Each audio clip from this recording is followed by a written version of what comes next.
Before you move on to anything else, stop. Just for a moment. Let your thumb rest. Let the noise fall quiet. There is a reason this reached you, and I do not want you to miss it because the world was too loud. My child, this message was not scattered across the wind to 1,000 strangers, hoping one of them might catch it. It was carried. It was placed. It was sent to one, and out of every voice and every screen and every distraction that could have filled this exact second of your life, you are the one holding it now. That is not an accident. That is not the algorithm. That is not luck. That is me, reaching for you. You have been waiting for something.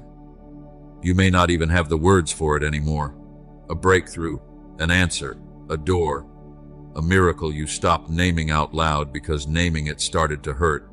And I want you to hear this before you hear anything else.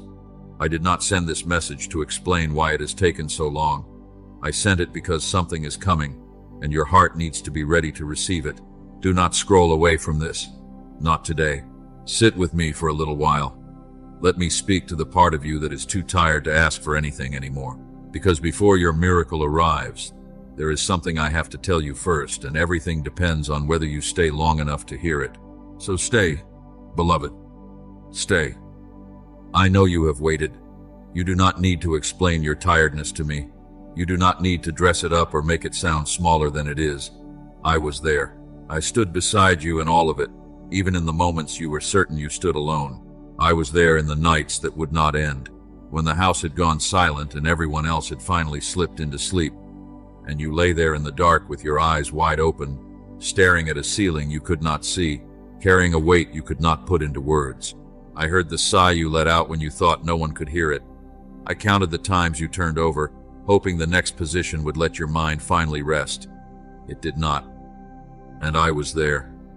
I was there in the mornings when getting up felt like lifting something far heavier than your own body. When you pulled yourself out of bed not because you felt strong, but because there were people depending on you, and stopping was not a choice you believed you had. You put your feet on the cold floor. You took a breath. You decided to keep going one more day. I saw that. The world calls it ordinary. I call it faith, and I was there in your prayers, beloved. Especially the ones that felt like they hit the ceiling and fell back down. You knelt, or you whispered in the car, or you cried out in the shower where the water could hide the sound, and you waited for something to shift, and it seemed like nothing did. You began to wonder if your words were even reaching me. You began to wonder if I had stopped listening, or worse, if I had heard you and chosen to look away. My child, hear me now. My silence was never my absence. There is a kind of quiet that means a door has closed and no one is coming. And there is another kind of quiet, the quiet of someone standing so close they do not need to say a word. That is the quiet you have been living in, not the silence of a God who left. The stillness of a father who never moved from your side, waiting for the moment you would finally feel him there. You have asked me, in your hardest moments, what you did wrong. You have searched your own life for the mistake, the sin, the misstep that must have turned my face away. You have tried to bargain. You have tried to be good enough, to pray hard enough to deserve the answer. But that was never the question I was asking. I never asked you what you did wrong. I have never measured my love for you by your performance, and I am not measuring it now. The question in my heart for you has always been gentler than the one in yours. I am not asking, what did you do? I am asking, will you keep going with me a little further? Because I see something you cannot see from where you are standing. Picture a seed, beloved, a small seed, dropped into the dark earth and covered over. From above, it looks like it has been buried, forgotten, lost in the cold ground, where nothing seems to be happening. If that seed had eyes, it might believe it had been abandoned, pressed down into the dirt, surrounded by darkness, with no sun and no sign that anything would ever change. But the one who planted it is not worried. The one who planted it knows what the seed cannot know. The darkness is not a grave. It is a beginning. Beneath the surface, where no eye can see, something is breaking open. Roots are reaching down. Life is gathering itself in the quiet, preparing for a season the seed cannot yet imagine. The planter is not anxious about the waiting because the planter understands the soil, and the planter understands time. You have felt buried, my child. You have felt covered over by circumstances you did not choose, pressed down by a darkness that seemed to have no purpose. But I am the one who planted you, and I am not worried. I have never once looked at where you are and panicked. I knew the soil. I knew the season. I knew exactly how long the dark would last, and I knew what would rise on the other side of it. So before I tell you what is coming, I want to tell you something else first.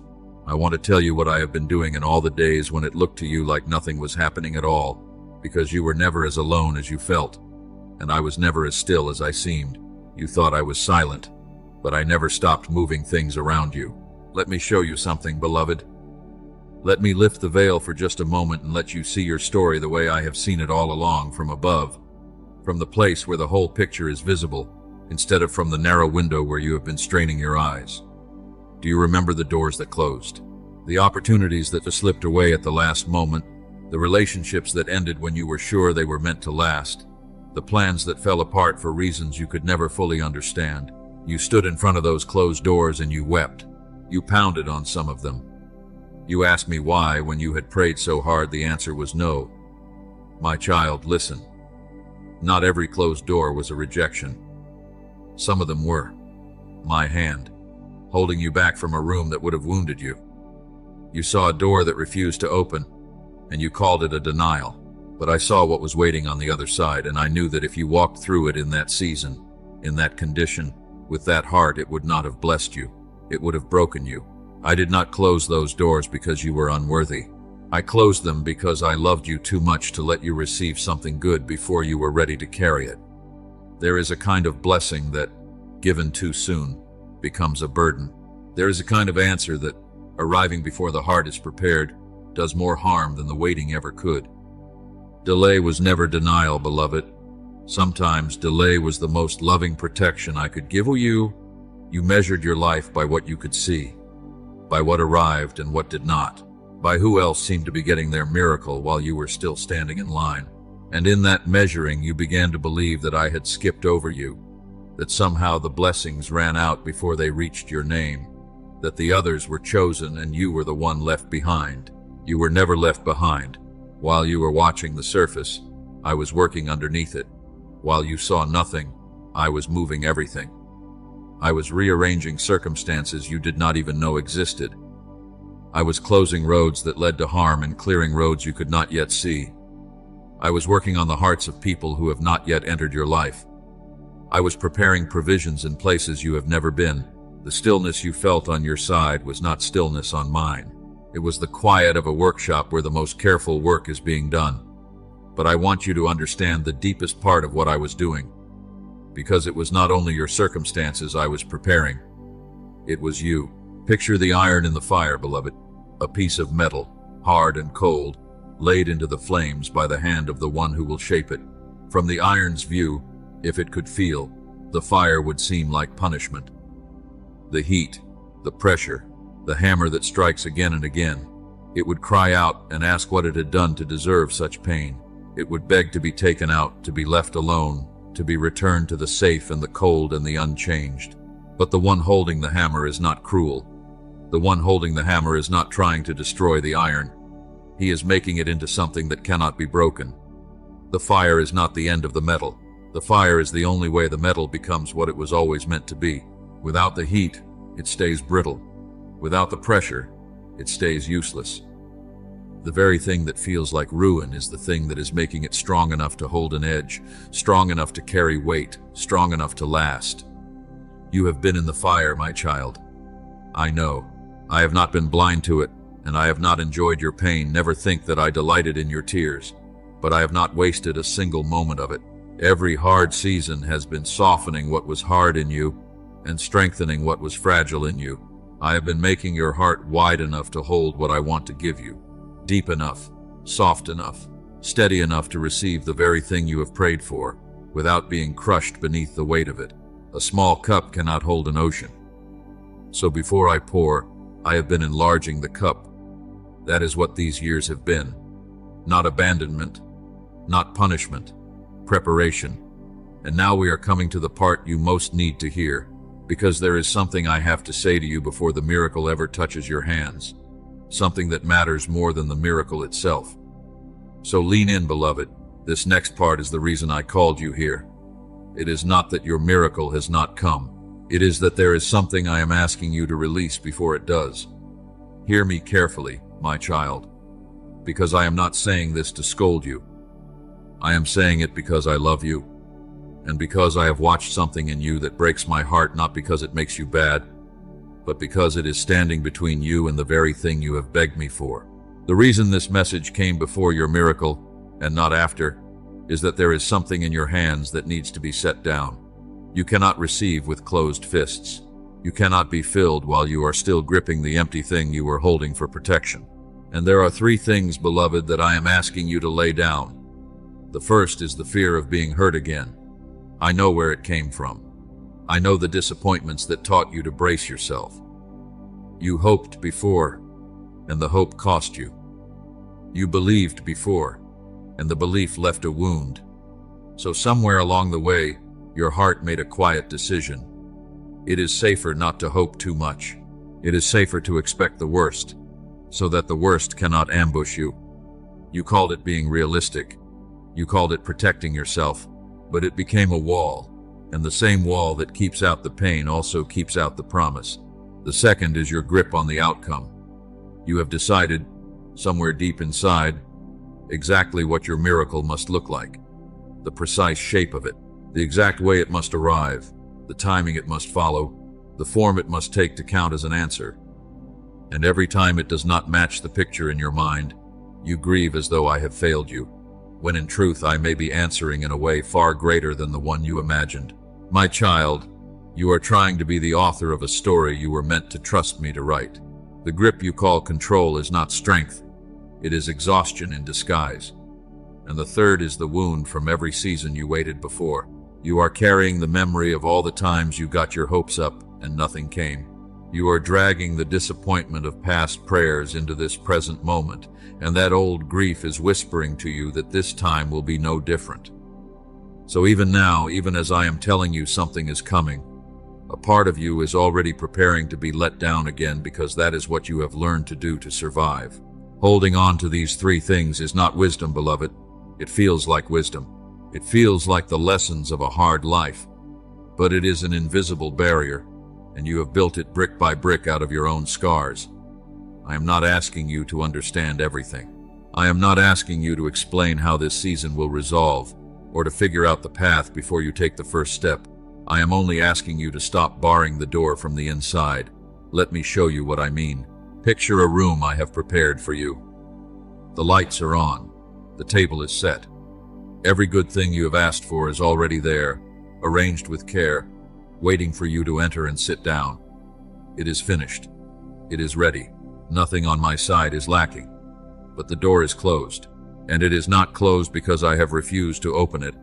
It is closed because it is locked from the inside and your hand is on the lock.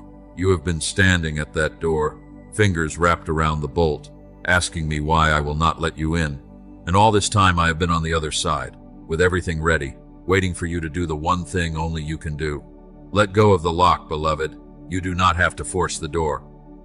You do not have to be strong enough to break it down. You only have to stop holding it shut against the very blessing you have been crying out for. I know that is harder than it sounds. I know that for some of you watching this right now, there is a real and trembling fear underneath all of it. You want to believe. You want to open your hands. And yet there is a small, frightened part of you that has been hurt so many times it can hardly bear to trust again.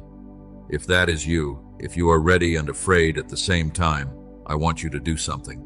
Down below this message, write these words. I'm ready but afraid. Just that.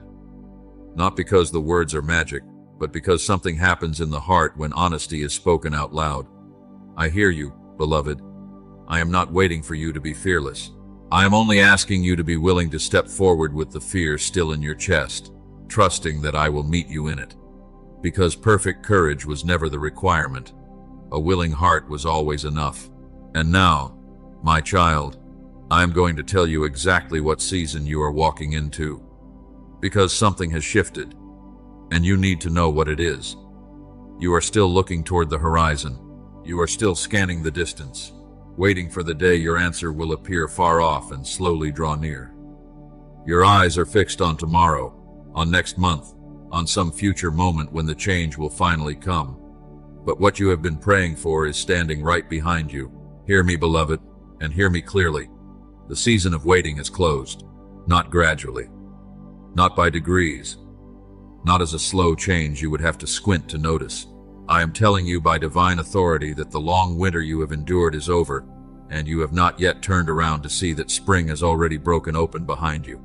I know what this stirs in you, because I know how many times you have heard words like these and watched nothing change. So let me be honest with you about what is coming, so that you are not looking for the wrong thing and missing the right one. Your miracle may not arrive wearing the face you expected. You imagined one shape, and I may be sending another. You asked for a particular door, and I may be opening a window you never thought to look toward. But understand this, whatever form it takes, it will carry exactly what your heart has truly needed all along. Not always what you asked for in the moment of panic, what you needed beneath the asking. Peace, where there has been turmoil. Restoration, where there has been loss. Clarity, where there has been confusion. Movement, where you have been stuck for so long you forgot what forward even felt like. I am not in the business of giving my children less than they prayed for. I am in the business of giving them more than they knew how to ask. So do not despise the answer because it does not match the picture. Look deeper. The thing your soul has been starving for is in it. And here, my child, is the truth I most need you to receive. Deepest thing I will say to you in all of this. You prayed for me to change your circumstances, but all this time, I was using your circumstances to change you. Sit with that. Let it settle into the places that ache. You thought the whole point was the situation. The diagnosis, the bank account, the relationship, the closed chapter. You thought if I would just fix the thing, everything would be well, and you were not wrong to want it fixed. But I saw further than the situation. I saw the person who would have to receive the blessing, and I knew that the version of you who walked in at the start of this season could not have held what I have prepared without being shattered by it. So I did the harder, deeper work, the work no one applauds. I let the situation do something to you that comfort never could. I let it carve out room. I let it burn off what would have poisoned the blessing. I let it teach your hands to open and your heart to soften and your soul to lean on me instead of on your own strength. The circumstance was never the enemy I was fighting. It was the chisel I was using to shape you into someone who could finally receive what I have always wanted to give. You are not the same person who started this waiting. You are stronger where you were weak. You are softer where you were hard. You have a depth now that suffering alone could carve, and that is precisely why the season can turn. Not because I finally decided you had suffered enough, because you are finally ready. The only thing left to move now, beloved, is your heart. The circumstances are aligned. The room is prepared. The season is turned by my word. Everything on my side is ready. What remains is the one thing I will never force your willingness to walk through the open door while it is open. Faith was never about understanding the whole plan before you moved. Faith is stepping forward into the light while you can still feel the dark behind you. It is trusting the hand that holds yours even when you cannot see where the path bends ahead. Picture a ship, my child. A night great ship, sails raised and ready, the wind already filling the canvas and pulling against the mast. Everything is in place for the journey. The wind has come. The crew is aboard. The sea is open and waiting. But the ship is going nowhere, because the anchor rope is still tied to the shore. It is not that there is no wind. I have sent the wind, beloved. It is not that the ship is broken or the sea is closed. It is that one single rope, one stubborn knot fastened to the safety of the old harbor, is holding back everything that is ready to move. The ship strains against it. The wind howls in the sails, and still it cannot leave. Because of one cord no one has cut. I have sent the wind, my child. You only have to cut the rope. Whatever it is, you are still tied to the old fear, the old grief. The old version of the story where nothing ever changes. Cut the cord and let the wind take you. You do not have to know exactly where the journey ends. You only have to be willing to leave the harbor. But before you go, there is one last thing I have to say to you, and it is more important than anything else I have spoken today. Stay with me for it, beloved. This is the heart of why I called you here. It was not you who found this message. I placed it on your path, on this day, at this hour. In this exact moment of your life, when you most needed to hear it, I said it where I knew you would find it, and I drew your eyes to it. You think you stumbled here. You did not stumble.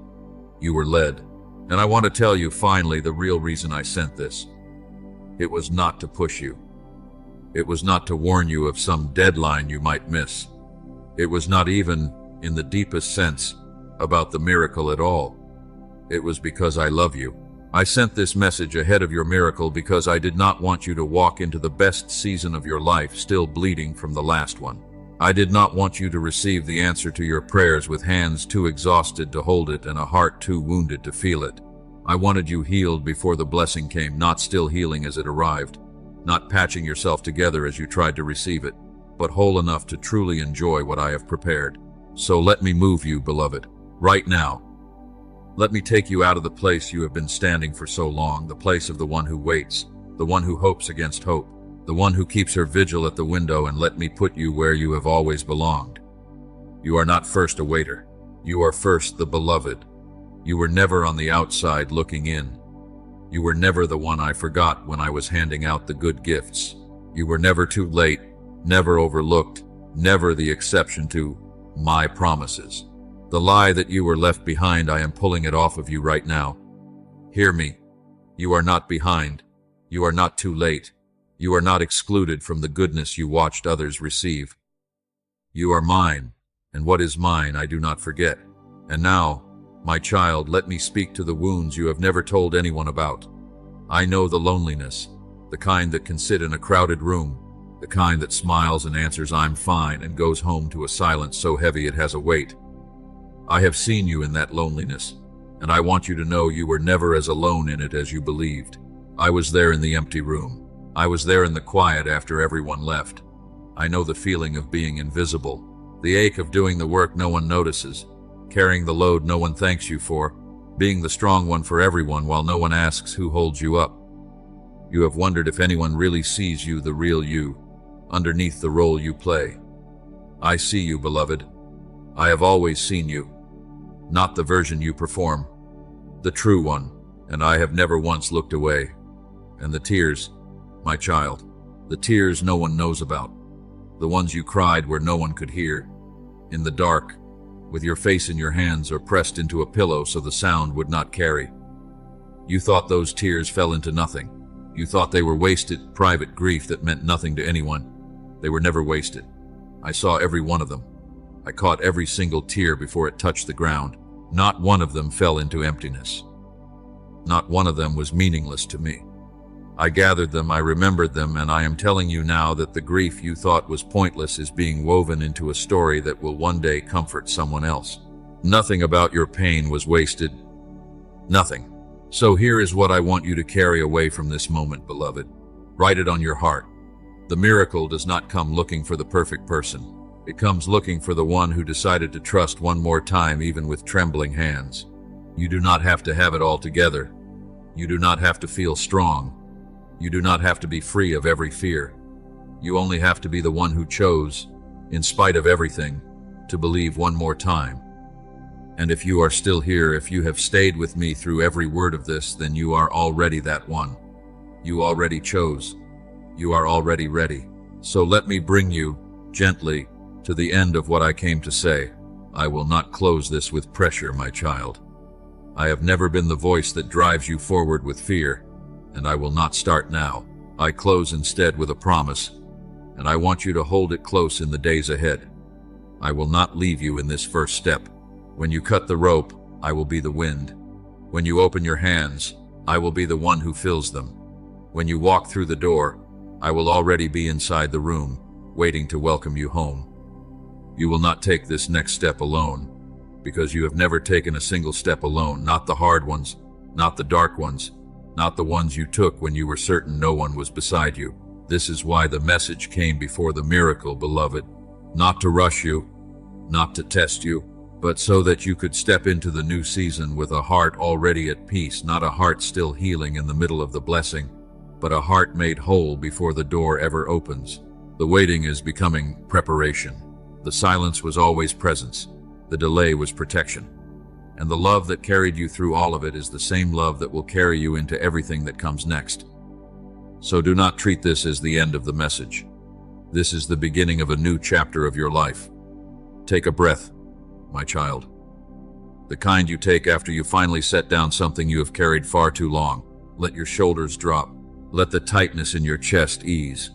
The weight is no longer yours to hold alone. You are loved.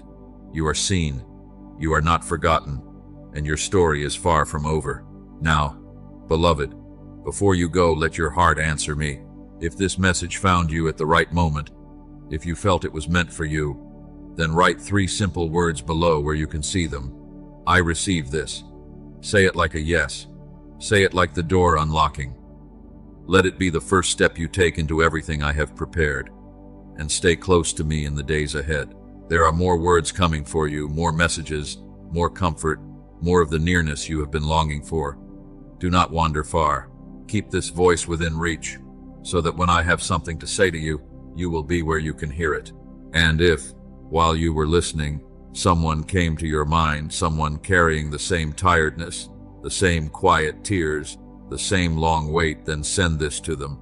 You may be the very hand I am using to reach them today. The message that found you may have been meant to travel through you to someone else who needs it just as much. Go now, beloved. Walk forward. The wind is already blowing. The door is already open. And I am already there, on the other side, waiting for you with everything I have prepared. I love you. I have always loved you. And I am not finished with your story yet.